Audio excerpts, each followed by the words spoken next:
What's up, guys? Hey, been a long time since we did a video. Doc and I, I'm just pulling up his house now, actually. And he called me the other night and he said, hey, you know what we should do? We should do a good old-fashioned Doc Culture movie review. And I said, yeah, that sounds like a good idea. What do you want to do? What haven't you seen? And he said, I don't know. What do you want to do, Sticks? And I said, well, what about that Cloverfield movie that just came out on Netflix? They had the ad during the Super Bowl. And we did a review of 10 Cloverfield Lane last year, if you guys saw. It's like, well, let's come full circle and do the Cloverfield review. And he said, yeah, it sounds like a great idea. And I'm gonna be honest with you guys. Oh, shoot, I think he's outside. Hold on. I didn't watch it. I didn't watch the movie. Didn't have time. But I don't want to say anything to Doc because he was really excited to do a movie review again on Doc Culture. I went ahead and watched it. I got some thoughts. I'm excited to spitball with him and see what he thinks about it. Anyway, we're gonna kind of try to fake our way through this one, boys. We'll see what happens. How's it going? What's going on? Ready to talk Cloverfield Paradox. The gang's all here. We're gonna talk about Cloverfield, the movie that we both watched. Your idea. Great idea. Stay tuned. Great Should idea. be fun. Yeah, I'm just excited to pal around with Sticks. I love that he's really putting himself back into Doc Culture. It was his idea. I'm like, you know what? Let's just run with it. Do a little homework, get together, got the barbecue going.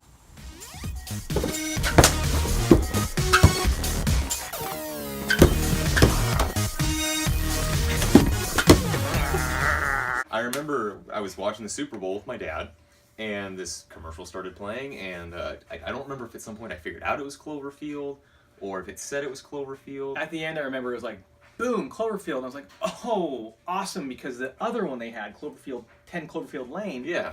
like dropped the same way. It was like made in secret, and that gets me excited. Right, and it was like, oh, cool, the next Cloverfield's coming out, and then, boom, they hit you with the Netflix logo. What? And I said, that's on Netflix? Yeah. So we agreed we were each going to watch this movie on our own, in our own time, when we had a second to do it, and then get together. Great idea. When we had a second, and then talk about it. And so here we are. We should do more of these. We should. It's really convenient, and then we don't have to spend 6 hours diagnosing a movie together. Yeah, that could be kind of exhausting when we're fresh. Yeah. So Anyway. let's get right into it. Yeah. I guess we should tell them the synopsis. Do you want to tell them what the movie's about, or do you want me to? Why don't you go ahead and tell them what it's about? I'm jazzed. This movie, if you've never seen it before and you don't know anything about the other Cloverfield films, it's a space thriller. All right. Okay. Space thriller. Kind of reminded me of a mixture between Alien and Poltergeist. So, at any rate, you got this crew, and what their goal is the whole world depends on them because there's an energy loss. They have no more fuels to just make things continue to do their thing. They have like 5 years left. Well, Right.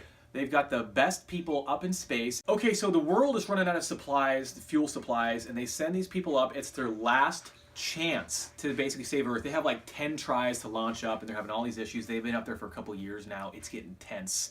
You know, it's people from all over the world. You know, you got like Russians or different nationalities. It doesn't matter. There's different people up there putting their heads together, and it's getting tense. But what they have to do is send this thing in the air that will get all this energy, and they'll be able to use that forever. So not only are they up in space and they have to save the world by getting all this energy that they're going to get. I don't know. I don't remember exactly how they're going to get it, but that's the goal. There's this guy who's being interviewed by some big news station, and what was he in? God, he was Grounded for Life. Really familiar face. You would know him if you saw him. Yeah, but he was like, you know what? This is bad. If they go ahead and get this energy, they're unlocking some other dimension type stuff. And I don't know what's going to come through or whatever, and that's where it gets a bit kooky. Yeah, and by the way, that thing with the energy were really great idea. What did you think of the cast in the movie? They were, I mean, you're going to recognize some of these people from like Bridesmaids, real background stuff. It's got that guy, he was in Rush, the one about the driving. No, I never saw Rush. Okay. You see everything. I try to see as many movies as I can, but sometimes we just don't have time. It's sort of an ensemble cast, would you say? Yeah, definitely an ensemble. I love that word. Yeah, you need to go see it. How did you think it tied in with the other movies? Because I remember timeline. After we got back from 10 Cloverfield Lane, we were like, okay, well, it has Cloverfield in the title, but how does it fit in with the first movie? Which, again, I never did go see the first movie. You didn't see the first one? I didn't see the first one, but I have seen 10 Cloverfield Lane, and Yeah. And you've seen this one. And I definitely Okay. watched Cloverfield Paradox. I'll tell you what, I feel like if you try to figure the timeline out, you good luck. It's like a Rubik's Cube. Let's talk about the ending. Do they really want to know about the ending? I think we should tell them. I mean... Okay. All right. From here on, spoilers. We're going to talk about the ending of the movie. So if you don't want to hear about the ending of the movie, you can just skip to the end of the review. Cool. But here's the spoiler section. Okay. So at the end of the movie, what did you think? Hey. Oh, you're on that treadmill again. Come here, buddy. You're so cute. You're so cute. The main character, her husband's back on Earth, and he's a doctor, and it's getting bad down on Earth. Yep. In fact, I don't know about you, but I was more curious about what was going back on Earth, because that's where like the monsters were. Totally. Yeah. I had that feeling the whole time I was watching this movie. Remember when she was coming back to Earth, and then they finally had connection, and they were like, "Hey, listen, your woman's coming back," and he's like, "No, did you tell her? Did you warn her about what's on here?" Right. And he was like mad, like, "No, keep her up there in space." And they didn't. They didn't. She just came. Tell her. And she comes through the clouds. Final scene, right? Yep. She comes through the clouds, and then what? You can take it. And then this thing bursts through the clouds, and he's like, rah! And I was like, dude, look how big that thing is. Right? It was totally like the thing from the first movie too, right? Uh-huh. Yeah. And I'll tell you what. monsters. I feel like you're rambling. Yeah. We'll What's go up ahead with you and tonight? nothing. Okay. I'm just a little distracted by Understandable. We're sorry about that. We're just happy to be here, and like we said, time is of the essence. So, rewatchability. Would you rewatch this? Probably not. What's your grade? C+. Okay. Yeah, I feel good about that. Okay, here's my grade. I'm gonna give it as a standalone space thriller. I give it a solid B. But for me, what I kind of don't. And I hadn't thought about that either. But yes. But go ahead. But then, to grade it the way it ties in with the others, I'd give it a C minus because when I really think about it, I just get confused. Yeah. Hey, it's Ric Flair. Woo! So. Woo!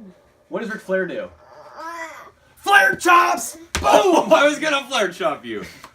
You would hit a guy with glasses, would you? I would hit a guy with a baby. Do I think he bought it?